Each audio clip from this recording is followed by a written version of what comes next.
or X% or whatever it might be. But you've got to have that sort of stuff set up front because, as I said, the lender otherwise might not allow you to do that. But they wouldn't allow you to segment, you know, yes. Well, I'm sorry. In a like a situation like this, if let's say you got a loan to buy this entire piece of property, and will a lender allow you to, let's say you sell D, and let's say you build a spec home on D, you get the revenues from that and use that to build another lot? Or that is part of what is going to be contained within the language of that release provision as to what they will allow you to do. In other words, because in one sense you're selling both a lot and a house. Mm-hmm. So they can't really expect that you're going to give them all of the proceeds from the house, right? Because you know the land is only part of that value. Exactly. And so, but they are going to try to up front sort of say what is maybe the pre-value of this, and so they're probably going to want to put an established dollar amount on each of these, right, and say this one is going to be worth 50,000, 50,000. 75,000, 100,000, so forth, so on, and say that as you sell each of these, as long as you sell them for those prices, then ultimately we will allow you to release those from the loan. Okay. That doesn't stop you from selling it for more than that, right? No. You just have to give them money. Correct. Or that and that's what I'm saying. That it may be a dollar. Usually, it's going to be a fixed dollar amount relative to what the overall loan amount is. Okay? All right. Questions, thoughts, observations? Okay? Moving forward. I had a situation where, like kind of like this, but there was a house on one of the lots, and it was already sort of platted for several others. And one of my thoughts was, can I buy the entire property and sell the house, okay, and use revenues from that to develop the others? Will that be a possibility? It's a possibility. Based on the... But it's a question of, once again, what the lender will allow you to sort of carve out of that with regard to the... All right.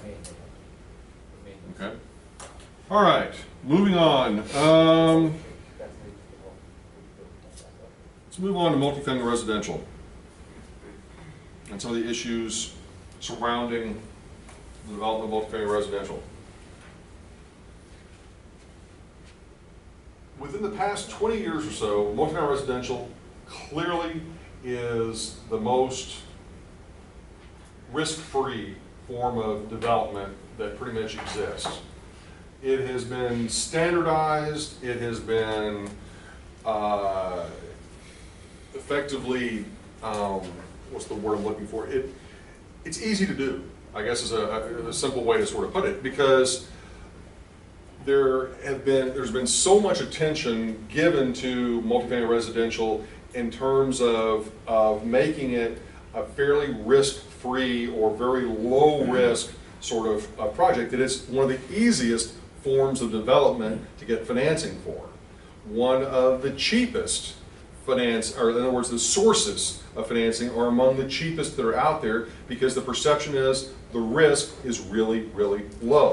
Assuming that you've got an established market with a decent enough population base and income level, that sort of thing. So, and the thought process is, because you have very short-term leases, you've got a multitude of tenants to potentially draw from, unless the market is oversaturated, it's a pretty, risk-free sort of venture. Yep. My only question / opinion, I guess, with the commercial project, if you're on a hard corner of the apex, it's never going to change. It's going to be the best spot. No matter if your building is complete shit in 20 years, you can rebuild it, it'll still be incredible. But multifamily, somebody can go ahead and build something right next door to you that's newer, and all of a sudden, no. There is a caveat to that, once again, as I said, as long as you don't have an overbuilt, sort of market, that you hope that, once again, the controls are in place that you don't have an oversupply automatically, occurring within a market, that you hope that the regulatory folks and kind of the developers of this product type are attuned enough with the market to understand to not overbuild. Not saying they don't, but that you hope that they're going to be attuned enough to not and cannibalize. But I guess It exists. I agree, but with commercial, it's all about your underlying piece of property, where residential potentially, it's more about the build than the piece of land. Because it could be mid-block, but it's beautiful and brand new, versus commercial, even if it's still a gold center on a hard Right. pin corner, it's still, A plus. But, and I don't disagree with what you're saying. What the problem is, there's a lot of retail development that doesn't fit that profile. True, very true. And as a result, overall, Gives it that, I hear you, okay. has a higher risk profile than multifamily as a category. Yeah. Specific Retail on hard. Oh yeah, no, absolutely. There's always going to be premium properties that are going to have very low risk. But, the situation with multifamily is that it, as a category, it is deemed to be the least risky of all. Frederick? I got a question, just to get in on this conversation. From this perspective, for its retail, for that corner, with the strip mall and, shopping and stuff, what happens if the money goes bad and people can't afford to shop, still need a place to live? I mean, is that? No, and that's part of what, that's also, once again, part of the support for what I was just saying about multifamily. You always need a place to live. The retail, office, other uses are, to a certain extent, almost secondary. And you've got other changing dynamics that may, to a certain extent, make the retail longer term be less attractive than what it maybe has been. Technology. Yeah, once again, the advent of technology, the whole shopping at home, and That's why, to refute that, what we only do is grocery product, because Right. everyone wants to touch their food. right, When we got out of the power centers because exactly that, right. but grocery and. Right, and once again, not to go too far down this road, because I don't want to go too far down the road on this, but, there are, now the emerging services, and I've been a subscriber to one of these, like, called Blue Apron, where you have all of your meals delivered to your home, once a week, already packaged, ready to go. All you've got to do is throw the ingredients together and cook it up. Keeps you from ever having to go to the grocery store, okay? And everything, all cleaning products, all household products, order through Amazon, Prime, have them delivered automatically. Anything I need, I can buy, and have delivered. Now, once again, I know without question I am an anomaly, okay? But I also, would make the case that there are, a lot of folks out there that just simply don't want to take the time to go to go shopping, or don't enjoy the process, whatever, the reasons, and so it's why I guess I mean about the evolution of this sort of stuff, that you would tend to think, it gets back to my point, that residential is going to be probably your safest bet. Mm-hmm. Because people, as Frederick was saying, you got to have a place to live. Yeah. Now, even that, is changing and evolving, that, in some markets where, as we were sort of talking about, where you have those really heavy-duty urban growth boundaries and things like that occurring, that's driving up the cost of housing, combined with the student loan debt thing, you've got what? An awful lot of folks that are y'all's age that are forced to live with their parents, or, or not necessarily their parents, but certainly in multi-generational or roommate situations, whatever it might be, than maybe historically has been the case. That's significant. Mm-hmm. I'm not saying it's a good thing, not saying it's a bad thing, but it is a difference. And, but it still gets back to, gotta have a place to live. But that's what also takes away from the single family home. Absolutely, but see, the beauty of the multifamily versus the single family is the multifamily is, a situation that's easy for a tenant or occupant to get into and out of the property in a relatively, like if they lose their job or whatever it is, they can be out of the property in relatively short order. There's, you know, not a bunch of cost of turnover and you know, those sorts of things. Whereas single family residential, you know, it's a much bigger mess in terms of the foreclosure process and all the things, you know, from an investment perspective, multifamily residential just wins out. And that's also kind of another interesting aspect to multifamily residential is historically, let's say prior to 20 years ago, you had most people that were what were called renters by necessity, which meant the only thing they could do was rent. All changing, right? You know, within the past 20 years, you've had this whole emergence of high-end, high-quality product that is for rent for people who are renters by choice, not by necessity. You know, these are the folks that are willing to plop down $3,000, $4,000 a month on a one-bedroom apartment in a, you know, a tower, you know, and not blink an eye. You know, where would condominiums fit into your risk scale?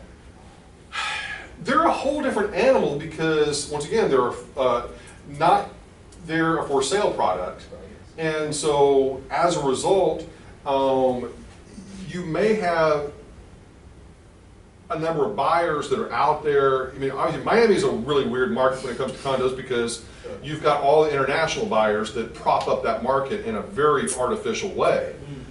But, you know, in a normal sort of market, I mean, condos inherently have traditionally never really been a good investment.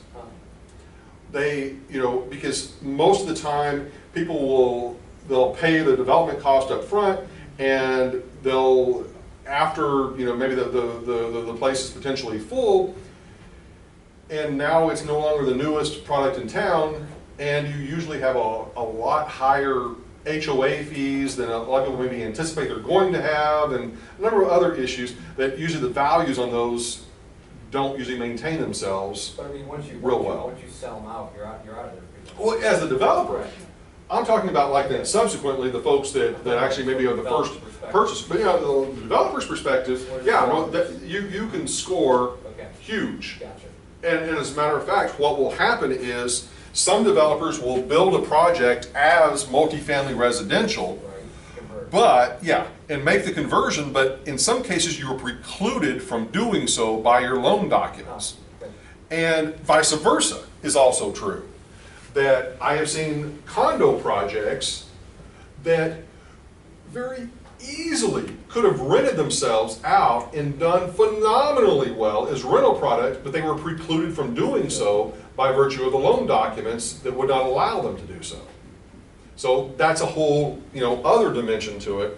But you know, the traditional, normal multifamily residential product is just, you know, within the past 20 years ago, you know, it's really evolved a lot to where, you know, you've got obviously some very nice product out there, you know, for folks that potentially have lifestyles and employment situations that maybe change within a relatively short time horizon, so that they don't have to make that long-term-ish commitment into a house or townhome or whatever else it might be, and, you know, but still can maintain a certain quality of life that they're comfortable with. Could you see that that particular category growing though? Since well, it has grown. It's grown tremendously. Because millennials right? probably don't want to take care of their own You're property. right on target. That part of the whole millennial thing is that you have a larger and larger group of folks who are saying, we don't want cars. We want to be able to walk wherever we go or take public transportation. Mm-hmm. Now, that's not everybody, but you know, once again, you know, you can sort of say that broadly defined, you know, that group, there's a lot of that mindset of, you know, or being able to work from home and being able to effectively, you know, by virtue of not having the car payment, pay a little bit more in rent, don't necessarily have enough money to buy a house because they're burdened with 50, 60, 100,000 or more dollars of student loan debt. Mm-hmm. You know, so, you know, and maybe their employment situation is not such that allows them to pay down that debt, you know, in a quick fashion. So yeah, I think you're going to continue to see an ever increasing, at least for the immediate, you know, future, a product that targeted very much toward that generation of in a lot of cases, smaller units. That's not necessarily a bad thing. I mean, if you've paid attention to some of these units they've come out with, especially in the more urban markets, of where you're talking about a 200-300 square foot apartment that's kind of like a box. You know, one of the more interesting ones that I saw recently was one that created like this cube. Did any of you guys see this? Yeah, that it's basically a self-contained cube that you can slide into a property, hook up the mechanical and electrical, but it's a self-contained bedroom, bathroom, kitchen, you know, everything all in a cube. How many of you have seen it? 2 of you, 3 of you? Let me see if I can find it just super quick, because it's a great example of kind of the multifamily. That's what IKEA was built for. Wasn't that like in Tokyo? Small places. No, actually it was here in the US that they, Probably started out there. cube, Just waiting in the house. The cost per square foot in Tokyo is ridiculous.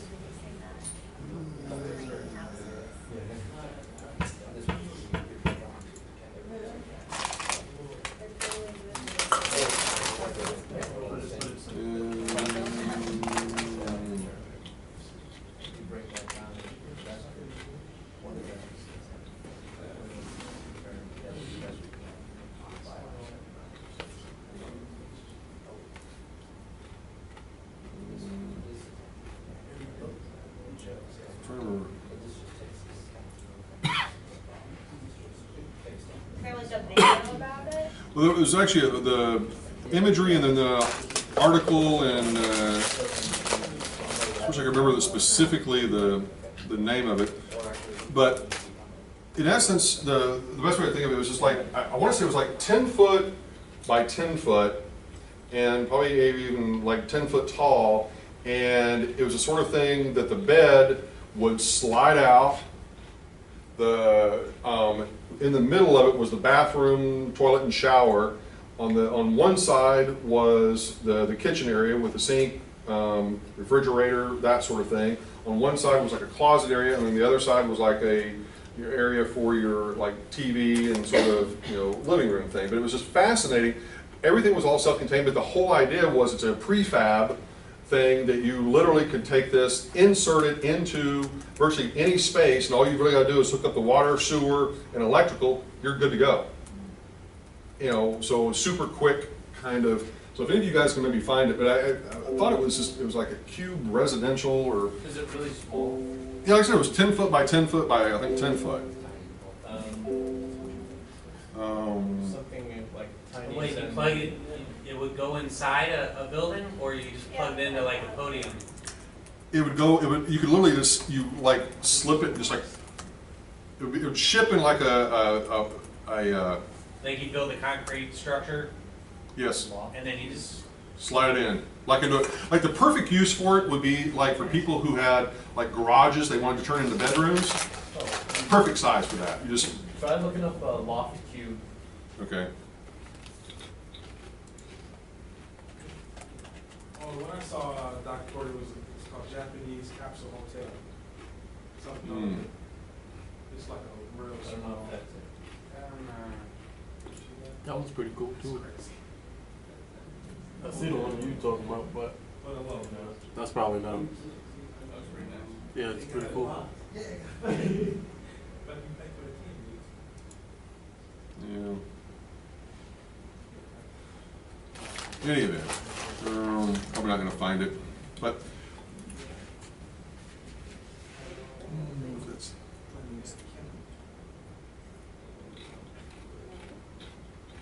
Well, anyway, without getting any more into that, but the whole idea that I was trying to get around to is that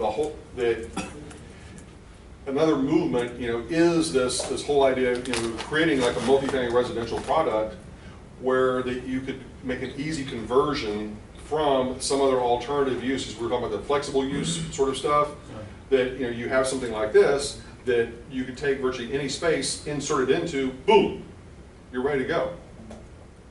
And to me, it's just a fascinating sort of thing that maybe for a cost of 10 grand, 15 grand, whatever it cost, to actually, you know, have this product. I mean, to what extent that you save on all the labor and everything else, it's already a prefab, you know, thing that, you know, can easily be inserted. But it's the whole thing of multifamily residential, of migrating away from, you know, this, once again, people occupying it by necessity to becoming more of a very much of a choice, you know, huge issue, huge trend to sort of consider yourself with. You know, other thing, what do you think is happening with regard to the mix of units within multifamily residential? In terms of, when I say the mix, like the number of like studios versus 1 bedrooms versus 2 bedrooms versus 3 bedrooms versus 4 bedrooms, you know, that sort of thing. How do you think that's evolving and why? They're getting smaller, because most people are having less children. No, absolutely. That's one issue. What else? Say, a younger working class in certain areas, they would cater to that. Like I know in Boca, they built a lot of one-bedroom studios. They're catering to the young working professional. They know what's in the marketplace and they're building for it. Yep. Okay. Anybody else? Other thoughts on that? Developer gets a lot higher per square foot price at a smaller unit. Absolutely. And it's usually, I mean, easier to rent. Because you don't have to worry about a person finding a roommate. You know, it's just kind of like they can make the decision right then and there, boom, they're in. Also, you know, it's the whole thing, and people just say, well, I really don't want to live with anybody else, I really want my privacy, I want all this other sort of stuff, you know, and that's another aspect, I suppose, to it. Anything else, I mean, in terms of how you would sort of see the multifamily residential market changing, how it has changed and how you would continue to see it change? What kind of things would you sort of say are emerging or being done away with as it relates to sort of multifamily residential? I think retirees are Yes. turning more towards rentals. It's just Absolutely. maintenance and all The that. whole maintenance issue is a big one. Because how many, you know, I'm not talking about you, but how many people of the age range of, I don't know, under 40 really want to do yard work? Not me. Not many, you know. And I mean, yes, there are those folks that love getting out there, love, you know, mowing the yard, doing the, you know, the flower beds and having a garden and all that sort of thing. But, you know, so how many of those folks have just sort of said goodbye to all of that and then translated and said, okay, we're going to live in a townhome environment, or we're going to live in an apartment environment where that is no longer going to be a concern, because we want to be able to take off for a week or two and not have to worry about dealing with all of that sort of stuff. At the same time though, my girlfriend lives in a building, she pays like $900 a month for HOA maintenance and all, et cetera, and my home, I hire a landscaper, pool, the rest of it, and it's significantly less, it's probably $500–600. Do they affect your insurance and all that stuff? No, I do, no, right, no, it's true. My point is, they're both very close, and I still don't have to do anything, I hire, and it's the same thing, so does that play into it too? I mean, I think people aren't that- necessarily doing it themselves. But I also think that, you know, it's like not even having to worry about even contracting with those people. You know, there's just, even the whole thing of just being able to be removed from the process of just like literally saying, I'm gonna pay whatever it is, you know, a couple $1,000 a month, and all of my issues and troubles are gonna be taken care of. You know, once again, and that's the other thing about this, none of this is a one size fits all. Right. None of it. But it's a question of, are there significant shifts away from, you know, a particular type of environment to maybe a very different sort of environment? Because, you know, I'm 47 years old, and I remember whenever, you know, I was going to college, you know, the American dream for most of the people that were my age was you got the traditional, you know, house in the suburbs with effectively the white picket fence, a big dog, you know, a massive pickup truck, and, you know, you commuted to work 30 minutes at least in order to, you know, that was the quote-unquote American dream, you know, and It's changing. yeah. Yeah. And so, you know, the extent to which, you know, that has evolved to where, you know, now folks are saying, well, I don't really need or want any of that stuff. What's much more important to me is how close am I to the nearest restaurant or near, you know, bar or whatever it is. you know, and, you know, so there's a whole different mindset of, you know, what people are potentially, I mean, would you agree or disagree? Yeah, you also got to plug in the fact that we also need to have really cool smartphones. Well, there's that That's aspect too. important. No, I mean, yeah, which does play a very significant part, but you know that also, you know, brings up a whole nother, you know, dimension of you know, how has the smartphone and potentially impacted real estate development? That too. You know, in terms of, you know, once again, we've sort of talked about on a retail side.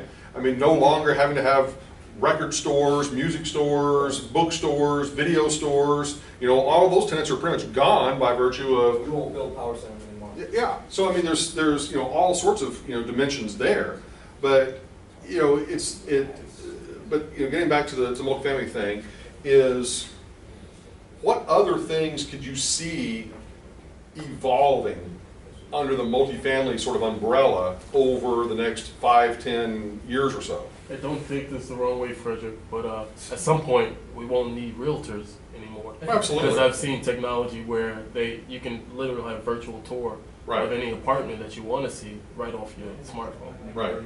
Sorry, we still need you though. Who puts that virtual tour? I'll do it right now. I'm thinking, Okay. All right. Dustin. you have, like that Airbnb, Yep. and there's not really any product, Yep. for the air, because it's kind of, like, imagine a multifamily residential that operates kind of like a hotel, but it's not. Yep. Where, you know, you can stay a week or a weekend. Most condominiums obviously don't allow that. Yep.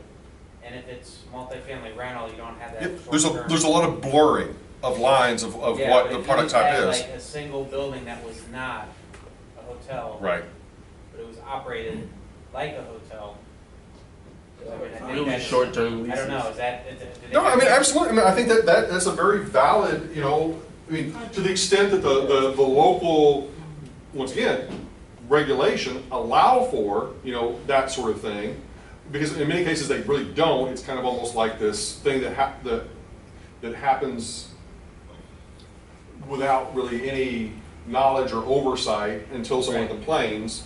But that's not, you know, inherently a bad thing. But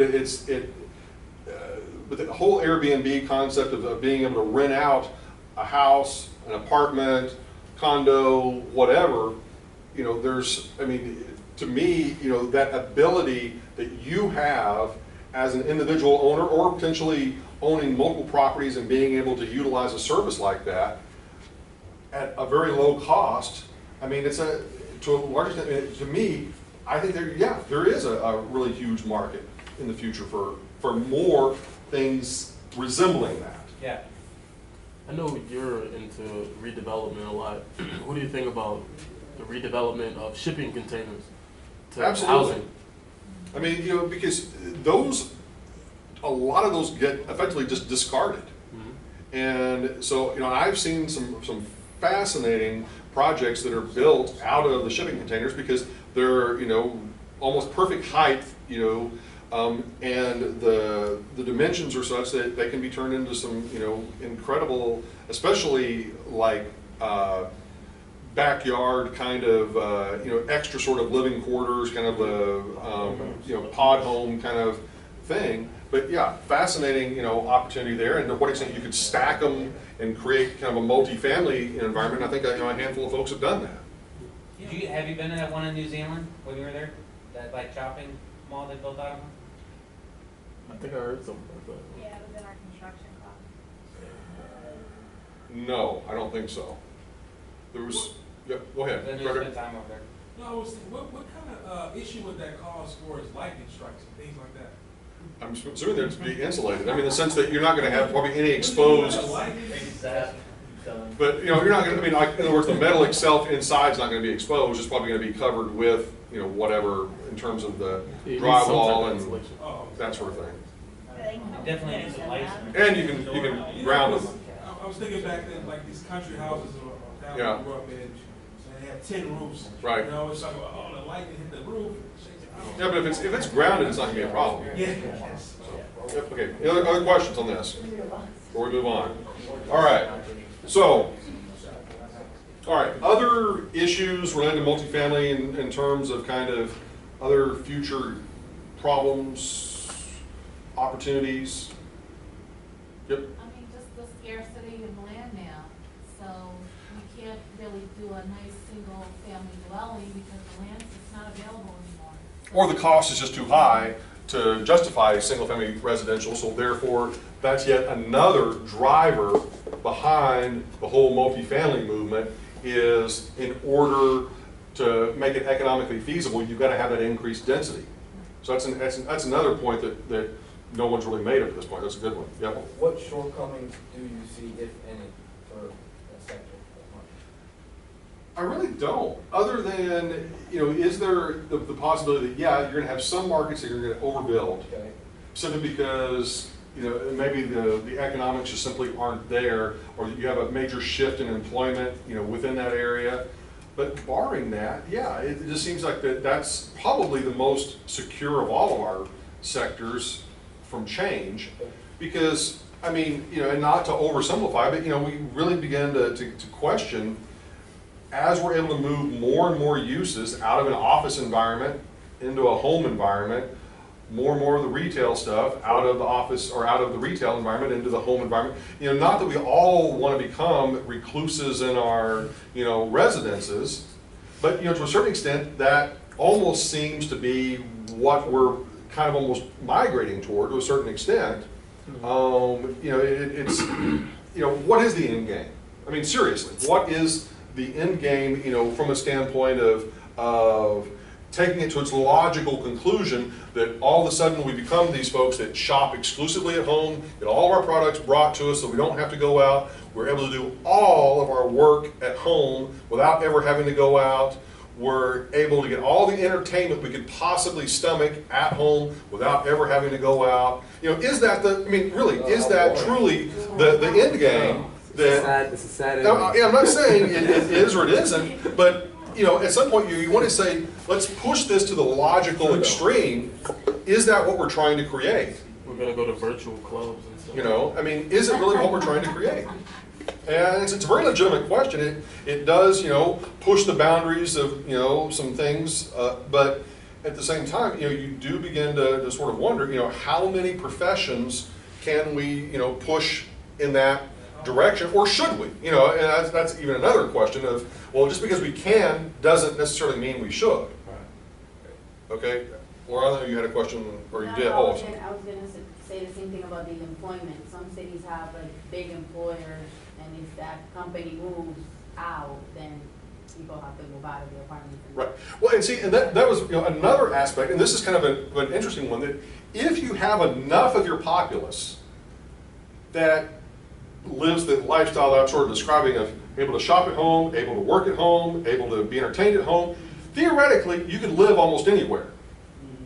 And no longer would you be quite as constrained on where you live.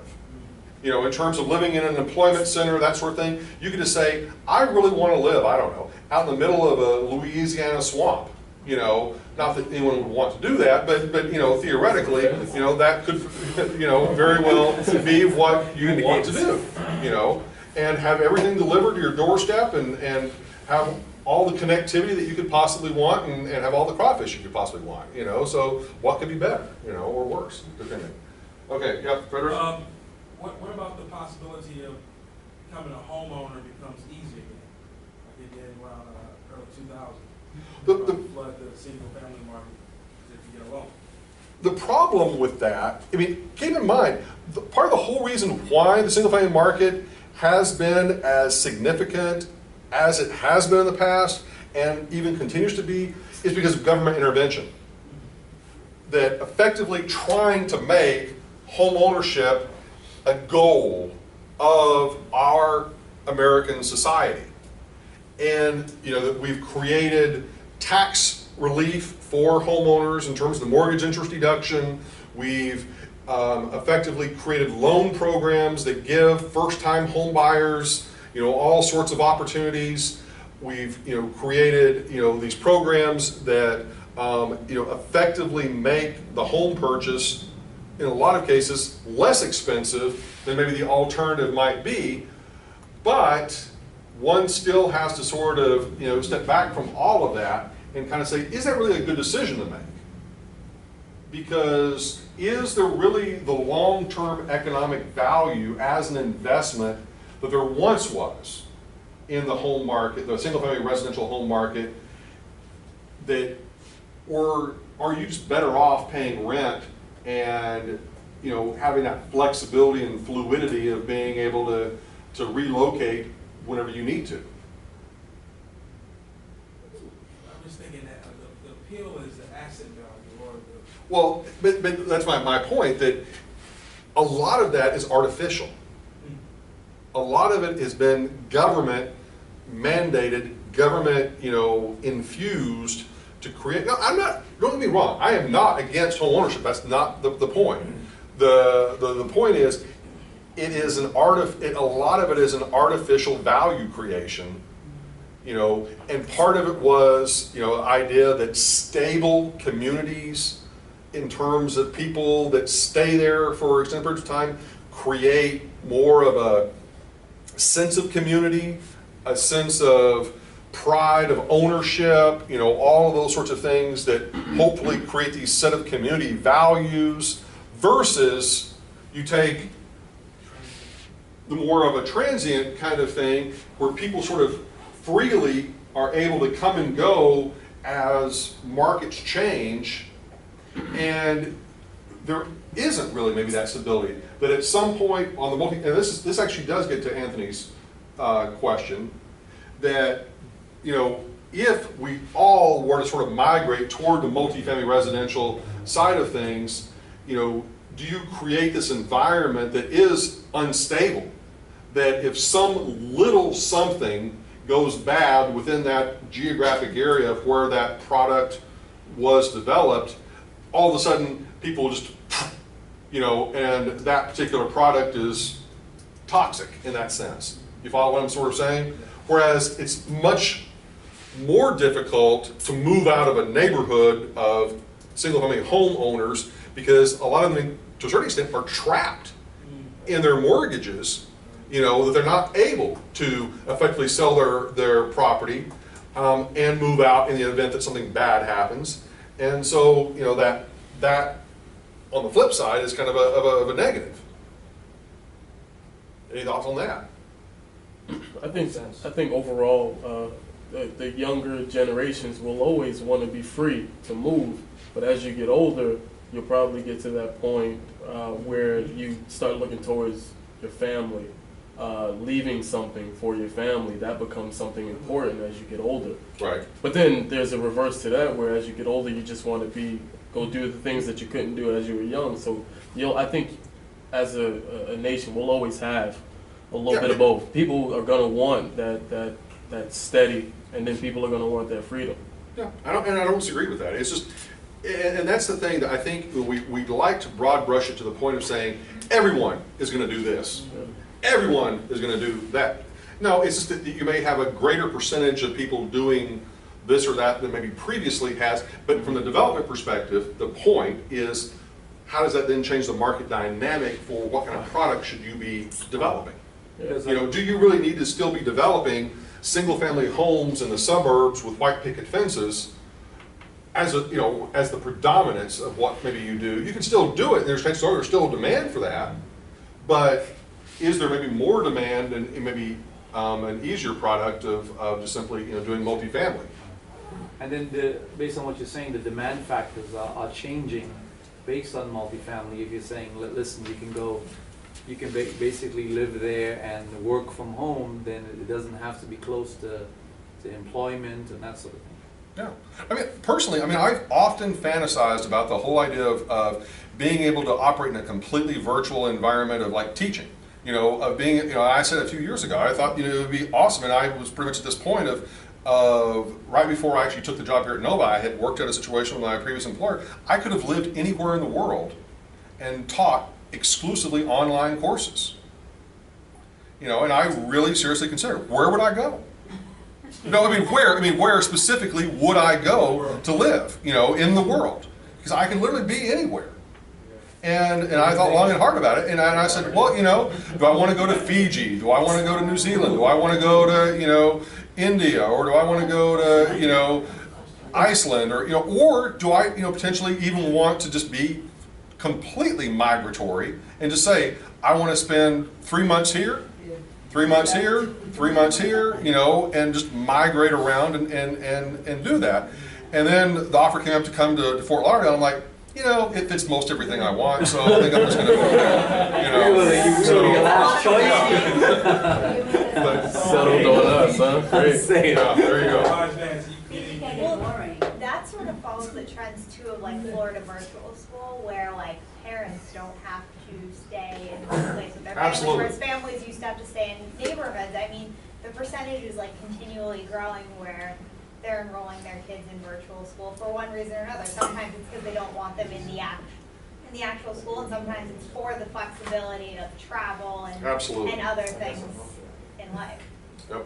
I think it takes away a little bit though, like with online courses. I mean, I guess it's a matter of opinion, but like even with the construction course, I mean, he was very good and everything, but there was a little dynamic there that's missing, that like to be able to ask a question right at the point of a certain topic and get a response, and actually being able to feel your way through things a little better. That's sort of lost just on like an online, especially like a pre-recorded online thing. Right. Well, I don't disagree with that. It's, and that course specifically is kind of an experiment, to sort of see, how well that works. Some people loved it, some people, maybe, not as much. And, but, it's just, to me, this is, the whole relevance of all of this is how is technology reshaping, what development is going to look like in the not so distant future. And as it relates to this particular product type, of multifamily residential, there is clearly a lot of, I think, movement for that to really be the predominant, or continue to be the predominant, least risky sort of product type. But are there features, will be yet another, road to kind of go down with that. Are there features that are not currently available, or only in small amounts, in limited amounts available in current multifamily product, that maybe should be incorporated into future multifamily, product, that would only enhance the value of that particular product type? Okay. Other thoughts? You worn out yet? Yep. Not yet? There's nothing left. That's it. We're done. I think I still got about 35 I had a minutes. question on that. Well, we can take a break, so we got a little bit of time to fluctuate. For the entitlements, it's this, it doesn't matter if it's condo or multifamily, right? I mean, as far as like, if you're gonna, as far as the government's concerned. It does. You entitle them, so it does, you have to. In most instances, it's going to be. Because that's just a use. It's going to be designated. It depends on the territory, but most of the time it's not.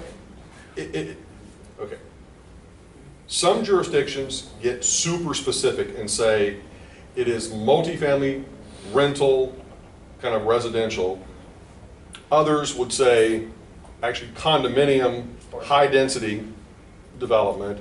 Others, would say specifically townhome sort of development. Right. Others, so it's not just multifamily as a broad category is typically going to be allowed, and you just sort of pick from a menu of. No, but I mean, I'm saying like if you're building a condo for sale, and assuming the lender allows you to switch it at the last minute.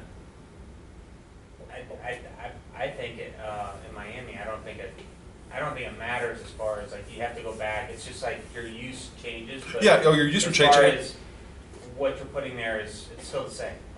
Most of the time, that's not going to be a problem. On the regulatory side, it's not inherently going to be. Side, right. On the lender side of things, right. There's usually, as I said, going to be some sort of a stipulation that precludes you from changing it from the for rental product to a for sale product. But barring that, yeah. Sometimes there's density issues there, though. Well, yeah, there could be some density. Well, what I'm saying is, if you're approved to build 200 units, it might change based on the type. Like you might be able to build 200 units of condo, but not 200 units of multifamily. Why, because like the In parking some- ratios change? Or I think like in some something change? jurisdictions. Because I was just wondering, take that one step further, is a timeshare, and I guess like a hotel, those are more operational, so those would be, I mean, could you build a timeshare and at the last minute say, you know what, I think it would be better as a hotel? Well, theoretically you could. It's just a question of whether or not, once again, they would allow you to make that conversion. When you say they, you mean the government or The government lender? and the lender. Okay. Because both effectively are going to have to. Well, I mean, assuming the lender's okay with it, but I'm just saying on the regulatory side, those are all specific? To the Because I individual mean, jurisdiction. it's still kind of, there's still people living there. It's still, Right. it's kind of like the same use, but it's just a different type of use of it. Usually, this is another sort of, I guess, I want to call it axiom or another kind of thing to sort of hone in on. A lot of times, what I was talking about earlier with regards to like regulation and sort of saying, okay, regulation as a general rule, increases cost and hopefully increases quality. Well, another kind of statement that I would make is a lot of times you as a property developer, as a property investor, property owner, are typically going to be allowed to do almost anything you want to do with your property until someone complains. And so what I mean by that is that you might be able to super easily convert from one use to another Right. until someone, for whatever reason, has an issue with that, complains, and then all of a sudden they're going through all these regulatory statutes of saying you really can't do what you just did. And now you're going to potentially be fined for non-compliance or whatever. I mean, and it begins to be almost a situation of, is it better to ask for permission than to ask for forgiveness? Ask for forgiveness always. And well, most of the time I would tend to agree, but yet, to what extent the penalties and the, whatever that could be imposed could be, astronomical on, that sort of a situation. But don't they say when you go in for Just your... tell them about the developer in the Cayman Islands who built that building. And Yeah, no, I mean, that was a perfect case in point, you weren't on that one. But there was a developer that built I guess it was a small office residential building, and I think it was like, 2-3 stories, and had built, I forget now exactly, you can probably remember all the details, but basically he built the whole thing, did not get all of the permissions that he was supposed to have gotten, and as a result, they refused to give him an occupancy permit. And so the building is built. Building is ready to be opened, but they won't give him an occupancy permit, therefore technically can't officially. It's been like 3 years and they can. So now he lives in the building, Yeah. lost his job, might as well. But that's also, that brings up a whole other issue of occupancy permits. We talked about the whole vesting of the development rights. Well, then you have the whole business of the occupancy permit, that once it actually gets built, once it actually gets redeveloped, then there's yet another hurdle that you still have to achieve, which is getting the local government to issue the occupancy permit, which is usually by one of the local building code officials, to say this meets all the health and safety, standards and that sort of thing. And until that technically gets occupied, you may or may not be able to get your utilities turned on. You may or may not, obviously be able to physically use the space in any significant way. And, kind of an emerging thing, and I'm so glad that this got brought up, because one of the things that has since become an issue is, what do you do with buildings that have occupancy permits but are so far out of compliance with current standards, but yet they've effectively been kind of grandfathered in, as a pre-existing kind of non-conforming, situation. And what has begun to happen and this is within very recent history, within the past few years, more local governments are beginning to say, we're going to have a post-occupancy review that will take place at predetermined intervals in the future, and a lot of it is being targeted toward multifamily residential. Is that the 40-year recertification? It may be, and every jurisdiction is different, but a lot of them they're saying every 10 years, we're going to require you to go through a full recertification of the property to ensure that it complies with all the current, standards, and then you're going to have to, obviously, as the owner of the property, front up the cash to be able to bring it into compliance. Whereas previously, it's kind of like once you bought it, once you got it occupied, you were good to go for 100 years or whatever, kind of thing, until it fell apart. And which also kind of, the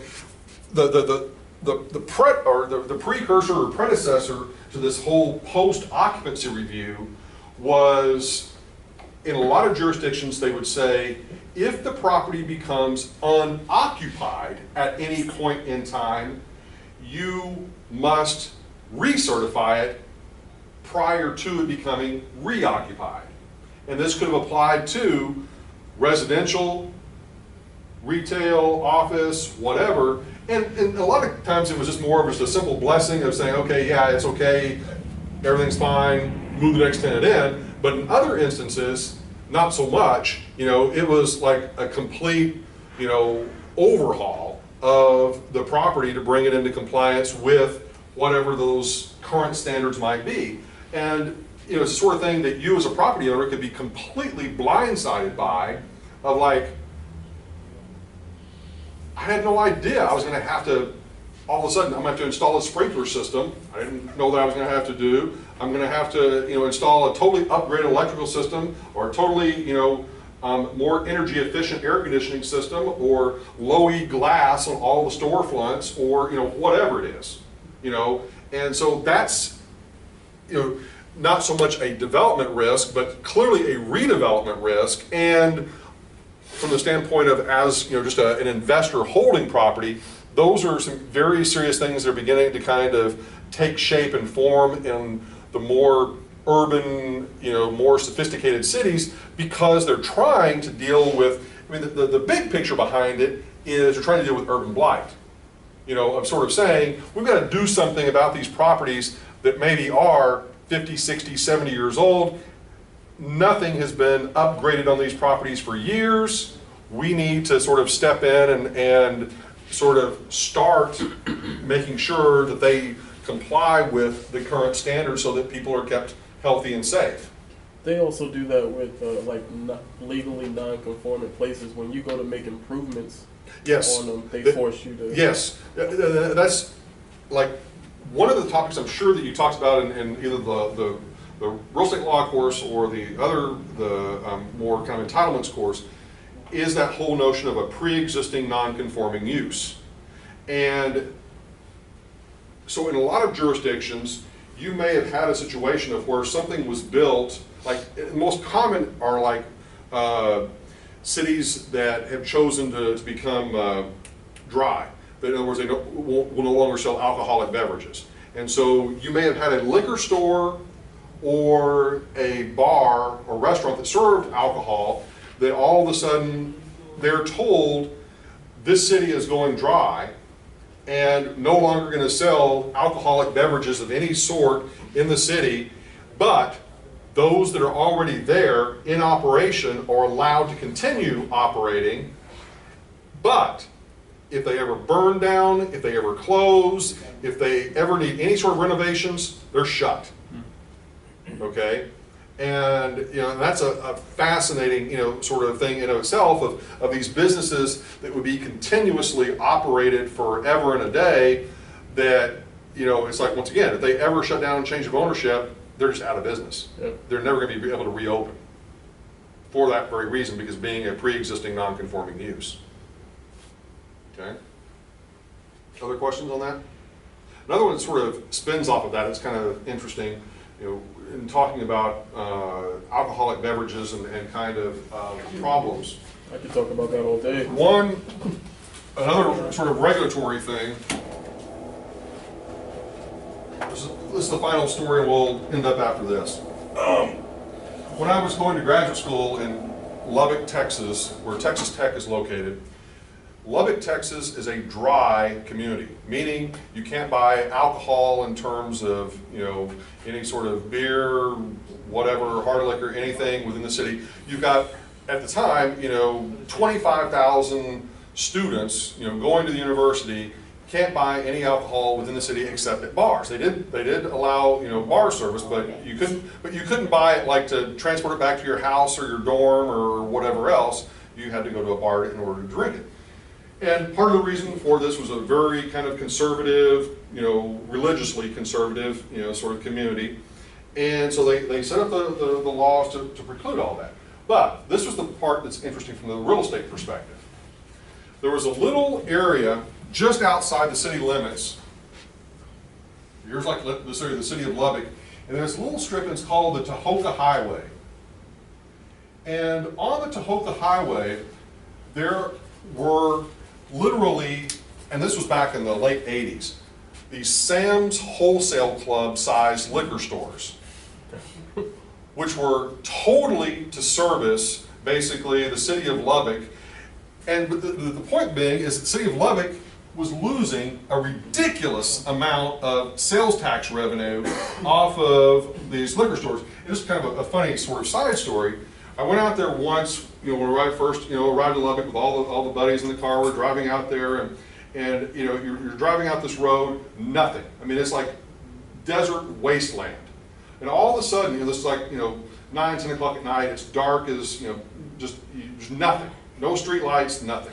Then all of a sudden, you kind of crest over what little bitty hill there is, and all of a sudden it's like Vegas, with all of these lights and all these liquor stores, and and it's just like this madhouse of people trying to score the liquor. So that in itself is sort of funny, but this is the part that's more interesting and more germane to the real estate discussion. At some point, the city leaders in Lubbock said, we're losing all of this property tax revenue, or not property tax, we're losing all the sales tax revenue off of all of these alcohol sales out here. And so they held a public hearing to basically change the law and to say, to allow alcohol sales within the city of Lubbock, and which would obviously change dramatically the real estate context of what would be available. And but this is the interesting part of the story. All of a sudden, all these people show up in opposition. And I mean, it's a huge number of people. I mean, a disproportionate number of people showing up in opposition of this change. And a lot of it was effectively the ringleaders behind it were these local ministers and the preachers and the religious folk, kind of bringing in their congregations and effectively preaching the evils of alcohol, that sort of thing. Which is fine. I'm not judging. Just saying, this was what was going on. But what was interesting about this was it got turned down at that particular point in time, but then found out immediately afterwards the owners of all of these establishments had hired and given massive donations to the religious folks to oppose it. Wow. Smart. So. Smart. Interesting kind of little real estate story. The city should just annex that one section, and then make that the only. But this is the thing about land use stuff. There's fascinating stories and court cases and battles over stuff like this. That if you look up like locally unwanted land uses, LULUs. There are literally hundreds of stories of situations across the country of different types of situations of where local communities have fought either successfully or unsuccessfully to preclude certain types of uses from entering into their community. So I mean it's something that gets a lot of attention, a lot of money gets spent on it, and from a developer's perspective, you need to kind of be aware of those sorts of things. Okay? See, I once heard, with regulation comes innovation. So. That's true too. All right, we'll see you next week. And what I will do is I will